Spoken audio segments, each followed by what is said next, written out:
Muito boa tarde, tudo bem com vocês? Estamos aqui abrindo mais um dia de grupo de estudos, um exercício como tantos que temos feito juntos, temos tido a alegria de fazermos juntos, que expande o nosso ponto de vista, aumenta o nosso olhar, nos dá um pouco mais condições de, tendo olhos, vermos, tendo ouvidos, ouvirmos. Nosso olhar, a maneira com a qual vemos o mundo, precisa ser objeto constante de atenção, de observação, de estudo.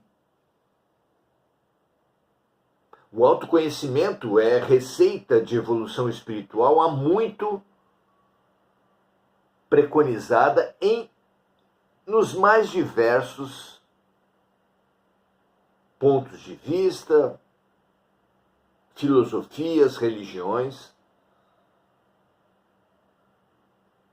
a ponto de, no oráculo de Delfos, quando os sábios da antiguidade se deram a tarefa de resumir o conhecimento profundo da antiguidade em 2 frases, uma delas foi: conhece a ti mesmo.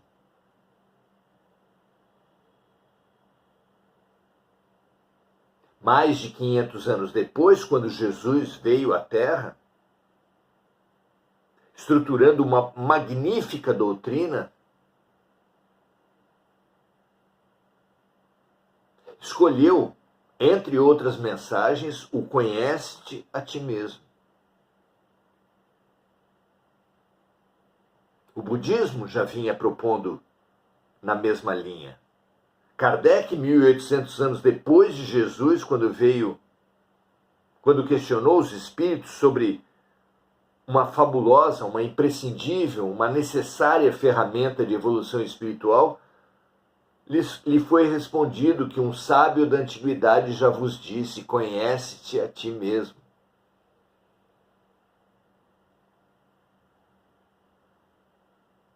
Pouco tempo depois de Kardec, praticamente ao mesmo tempo, a ciência expandiu-se, especialmente a ciência social, avançando na psicanálise, avançando na psicologia, assim como na história, na antropologia, na sociologia, que nada mais são do que particularizações do mesmo preceito: conhece-te a ti mesmo. Vejam, amigos, a confluência desse ensinamento, abrangendo ciência, filosofia e religião.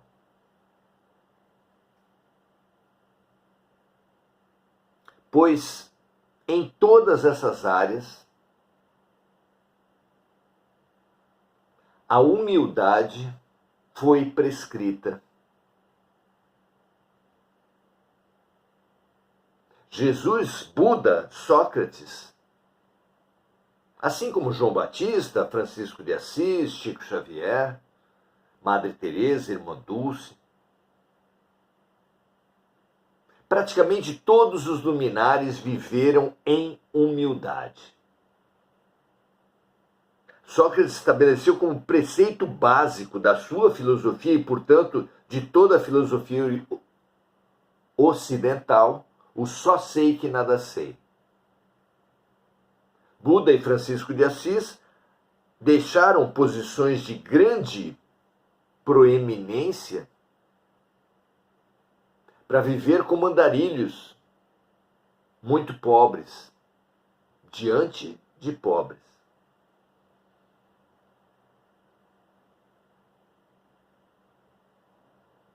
Que há de coincidência nisso? Que há de coincidência que entre Chico Xavier e Mahatma Gandhi, que tendo feito grandes obras, Gandhi, a independência da Índia perante o maior império da Terra daquele tempo, o Império Britânico, e Chico Xavier trazendo uma transformação, um aprofundamento do ponto de vista espiritual sem precedentes, tendo participado da fundação de mais de 2.000 centros espíritas no Brasil, sem assumir, nem Gandhi, nem Chico Xavier, qualquer espaço de poder, qualquer cargo, qualquer posição de destaque.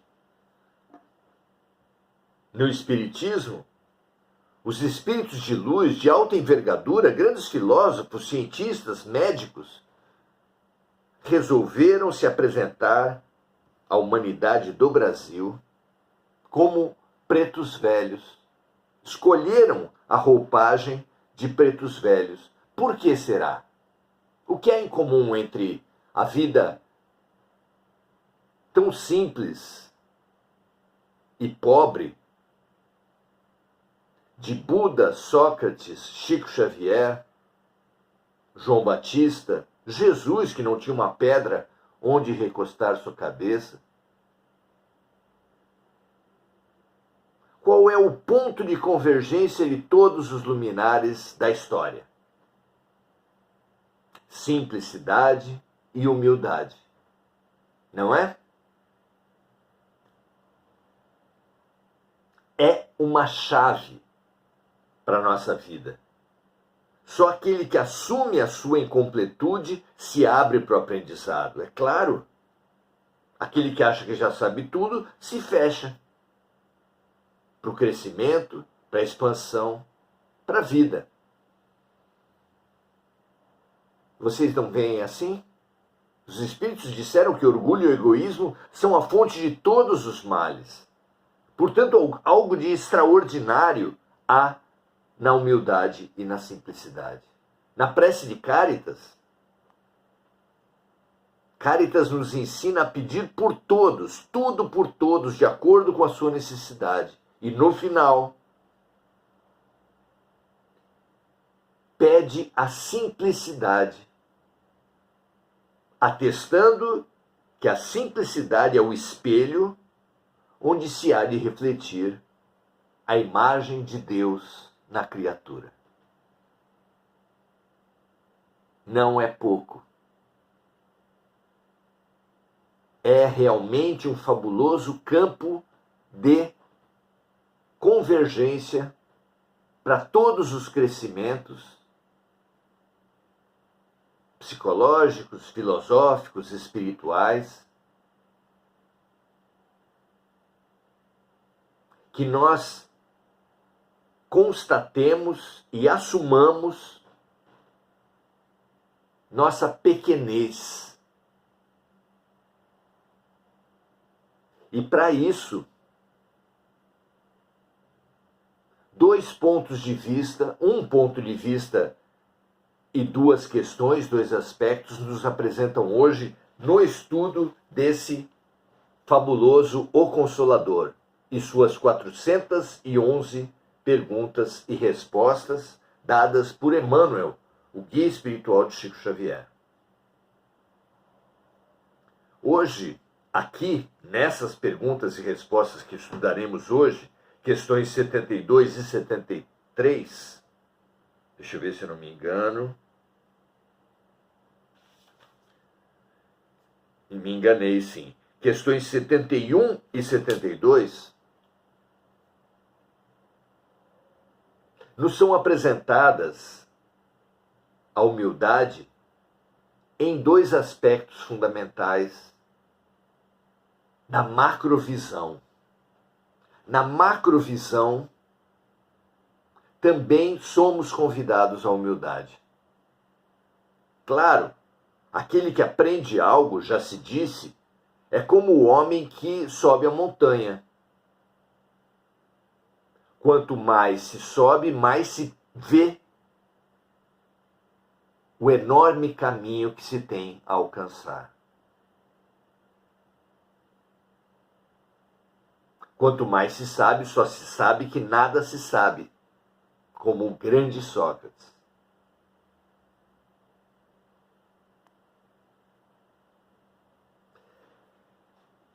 Vejamos a humildade da humanidade do ponto de vista da macrovisão, da astronomia, da posição espiritual da Terra na galáxia, no universo. Vamos lá? Questão 71. Como julgar a posição da Terra em relação aos outros mundos? Emmanuel nos fala assim: a grandeza do plano sideral, onde se agita a comunidade dos sistemas, é demasiado profunda para que possamos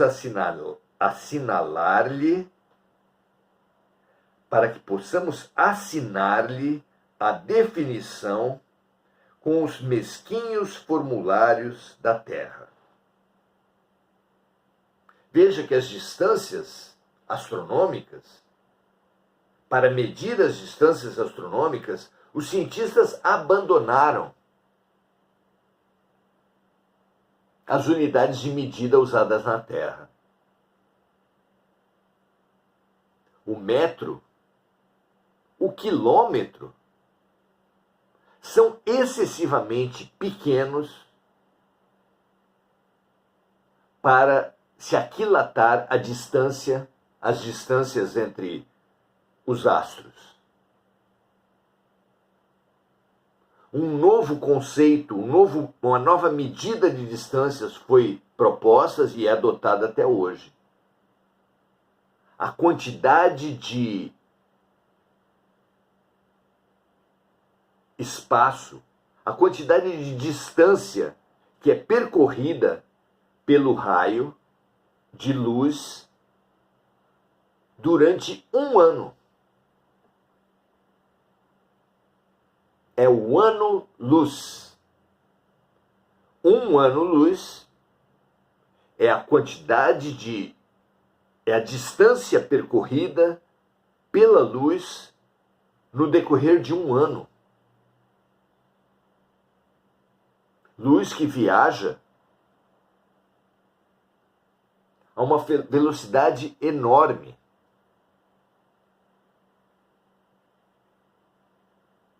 E as distâncias, algumas estrelas, as mais próximas, estão distantes da Terra a dezenas de milhares de anos-luz. Isso quer dizer, sim, que quando olhamos para uma noite estrelada, aquelas estrelas que nós estamos vendo, que julgamos existir, podem já não existir há dezenas de milhares de anos. Porque a luz que chega aos nossos olhos no momento em que estamos olhando para o céu estrelado, viajou por 40 mil anos e pode já estar há milhares de anos extinta. O que nós vemos é apenas a luz que foi emitida há 40 mil anos e que nos chega naquele momento, quando é muito possível que aquela estrela já tenha se apagado. Não é interessante isso? Isso não fala do tamanho do universo? Isso não nos fala da insignificância do planeta Terra? lembremos dessa experiência, dessa informação mínima das aulas de ciência para apreciar melhor as respostas dadas por Emmanuel. Diz ele que a grandeza do plano sideral onde se agita a comunidade dos sistemas é demasiado profunda para que possamos assinar-lhe a definição com os mesquinhos formulários da Terra. E continua ele: no turbilhão do infinito, o sistema planetário centralizado pelo nosso Sol é excessivamente singelo, constituindo um aspecto muito pobre da criação. E continua: basta lembrar que Capela, um dos nossos vizinhos mais próximos, é um Sol 5.800 vezes maior que o nosso astro do dia, o nosso Sol. Sem esquecermos que a Terra é 1.300.000 vezes menor que o nosso Sol. Então a Terra 1.300.000 vezes menor que o Sol, e o Sol do nosso sistema 5.800 vezes menor do que o Sol de Capela.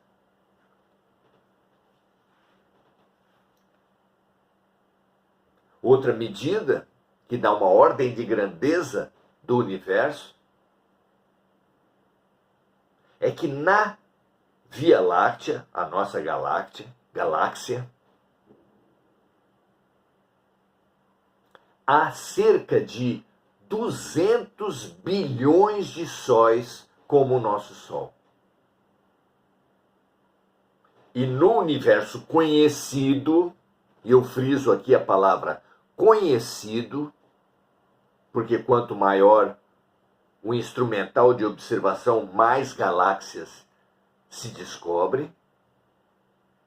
Então, no universo conhecido, observado já pelos cientistas da Terra, estima-se a existência de outros 200 bilhões de galáxias. Para estimarmos, portanto, a quantidade de sistemas solares no universo, voltamos a dizer, conhecido, precisaríamos multiplicar 200 bilhões por 200 bilhões.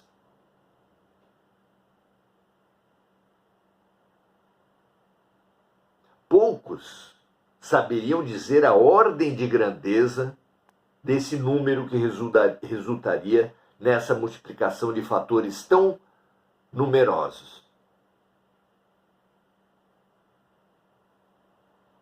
Realmente, a realidade do nosso planetinha, um planeta apenas intermediário dentro do sistema solar, que é minúsculo dentro da Via Láctea, que é apenas uma entre 200 bilhões do universo conhecido, nos chamam a uma nova atitude perante a vida. Nos chama a rir da doutrina que apontava a Terra como o centro do universo. A rir daqueles que supõem ser o nosso planetinha o único habitado no universo.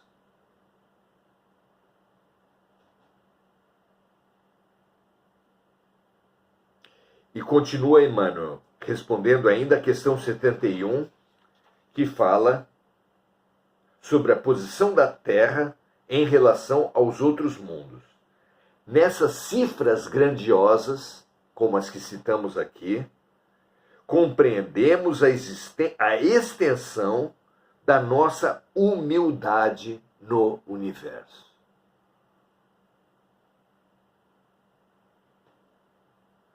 Apiedando-nos sinceramente da situação dos conquistadores humanos de todos os matizes, os quais, no afã de assambarcarem patrimônios materiais, nos dão a impressão de ridículos e vaidosos polichinelos da vida.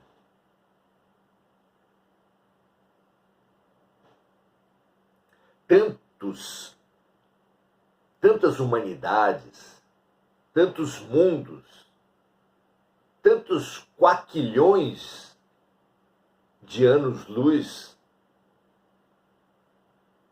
entre o nosso planeta e as galáxias, e as nossas arrogâncias, as nossas prepotências, só podem soar mesmo ridículas, não é? Abramo-nos para o espaço sideral como uma criança, com mínimas informações sobre o tamanho do universo, e sobrevirá a qualquer alma uma mensagem poderosa de humildade. Não é? Pergunta 72. Existem planetas de condições piores que as da Terra? E Emmanuel diz assim: existem orbes que oferecem piores perspectivas de existência que o vosso. E, no que se refere a perspectivas, a Terra é um plano alegre e formoso. Então, não no que é, mas no que representa em potencial, somos um planeta alegre e formoso, diz Emmanuel, de aprendizado. O único elemento que aqui destoa da natureza é justamente o homem, avassalado pelo egoísmo. O ponto mais sombrio da Terra somos nós. Nosso planeta azul, com seus mares, florestas, cachoeiras, polos, desertos, com sua natureza pujante e maravilhosa. Nós destoamos tanto que estamos destruindo exatamente essa natureza maravilhosa. E ameaçamos como nunca, novamente, com a hecatombe atômica, destruir o próprio planeta. Hoje, as sondas em Marte descobrem seguidos e cada vez maiores indícios de vida. E o que é Marte, se não um gigantesco deserto? Será que esse gigantesco deserto de Marte, onde já houve vida, não serve para nós de alerta sobre o perigo, a sombra que o nosso egoísmo, que as nossas violências, que as nossas guerras nacionais, comerciais, religiosas, guerras de sexos, de classes, representam para esse planeta? Será que não somos, não ouvimos, não temos ouvidos de ouvir o chamamento à humildade que está em tudo que nos cerca?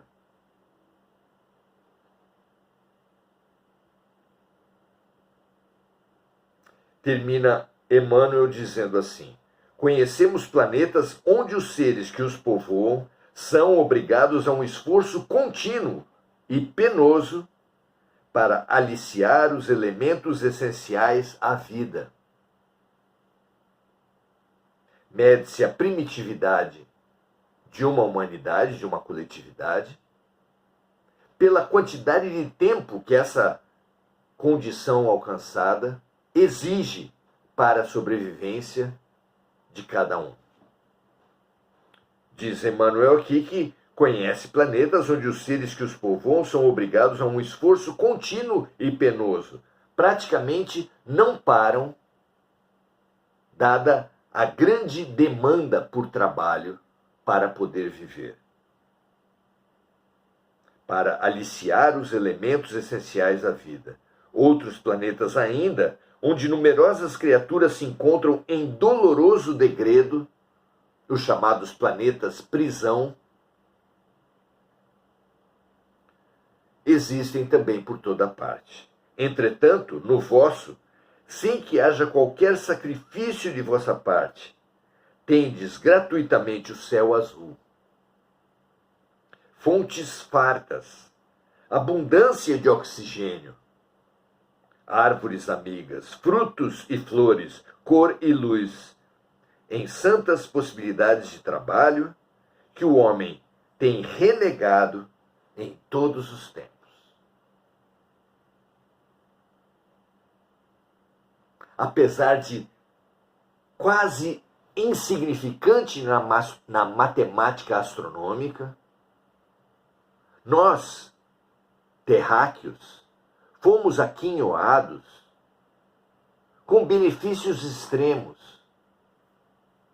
que temos malversado, que temos distorcido, a ponto de não apenas destruirmos florestas, intoxicarmos os mares, por exemplo, com o microplástico. Não apenas isso, mas cultivando essa ameaça a toda a vida planetária por causa de sonhos insanos de poder.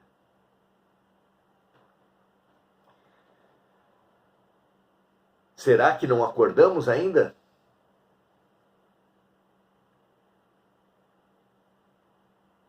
Que esse despertar seja o quanto antes, não é? Vamos saudar os amigos que estão aqui conosco.